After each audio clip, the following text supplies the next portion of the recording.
नमस्कार मित्रांनो, स्वागत आहे तुमचं फन फिल्मी मराठी प्रेझेंट्स आजचा पिक्चर या सिरीजमध्ये आपण इतर भाषिक मस्ट वॉच नवनवीन चित्रपट सुचवू। तुम्ही या सिरीजमधले अन्य भाग बघितले नसतील तर ते नक्की बघा, लिंक डिस्क्रिप्शनमध्ये आहे।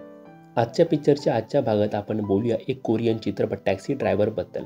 हा चित्रपट 2017 साली प्रदर्शित झाला होता। हा चित्रपट तुम्ही Amazon प्राईमवर पाहू शकता। हा एक पॉलिटिकल ॲक्शन ड्रामा चित्रपट आहे। तर पहिलं बोलूया स्टोरीबद्दल। ही गोष्ट आहे सेऊलमधील एका टॅक्सी ड्रायव्हर किम याची। तो आणि त्याची लहान मुलगी दोघेच एका भाड्याच्या घरात राहत आहेत। त्यांच्यावर कर्जाचा डोंगर आहे आणि पैशाची कमतरता आहे। तर तो एक मोठं टॅक्सीचं भाडं मिळेल याची तो वाट बघत असतो। तर अशाच एके दिवशी एका जर्मन पत्रकाराला ग्वांझू या शहरात घेऊन जायचं भाडं येतं।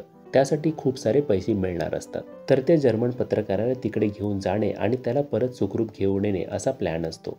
पण त्या काळी ग्वांझू शहरात सिव्हिल वॉर सारखी परिस्थिती उद्भवलेली असते। सामान्य लोकांवर गोळीबार, उठाव, प्रदर्शन होत असतात आणि कर्फ्यू सुद्धा लागलेला असतो। तर मग तिकडे पोहोचल्यावर किम आणि जर्मन पत्रकार तिकडेच अडकतात। त्यात किमची मुलगी एकटीच घरी वाट बघत असते। आता इकडे आड आणि तिकडे वीर अशी गत होते। पण त्याच किमच्या प्रवासामुळे कसा आमूलाग्र बदल घडून येतो, तिकडे काय संकटे येतात, किम त्या जर्मन पत्रकाराला दंगलींमधून सुखरूप सेऊलमध्ये घेऊन येतो का, हे पाहण्यासाठी तुम्हाला हा पॉलिटिकल ॲक्शन ड्रामा चित्रपट बघावा लागेल। आता बोलूया चित्रपटाबद्दल सविस्तर। यामध्ये काही स्पॉयलर्स असू शकतात, so spoiler alert. Taxi driver हा चित्रपट एका साध्या सरळ भोळ्या माणसामुळे कसा बदल घडू शकतो, जो अन्याय होतोय त्याला वाचा कशी फुटू शकते तेही त्याच्या न कळत, याचं उदाहरण म्हणजे हा चित्रपट। आणि हे जेव्हा होत असतं तेव्हा ग्वांझू शहरातील घडामोडी प्रकाशझोतात येत असतात। याबद्दल त्या टॅक्सी ड्रायव्हरला माहीत सुद्धा नसतं। तो फक्त एक माध्यम आहे, ही गोष्टच भारी वाटते।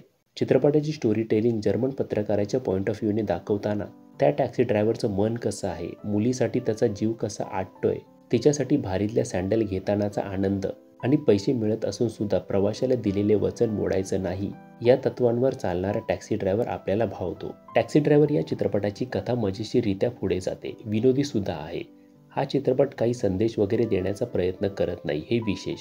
फक्त त्या निरागस टॅक्सी ड्रायव्हरचे प्रयत्न, त्याचे एफर्ट्स दाखवण्याचा प्रयत्न इथे झालेला आहे। आता निगेटिव्ह पॉईंटबद्दल बोलायचं तर याची ट्रीटमेंट तितकी प्रभावी वाटत नाही। टिपिकल बॉलिवूड मूवी बघतोय असा आपल्याला फील येतो।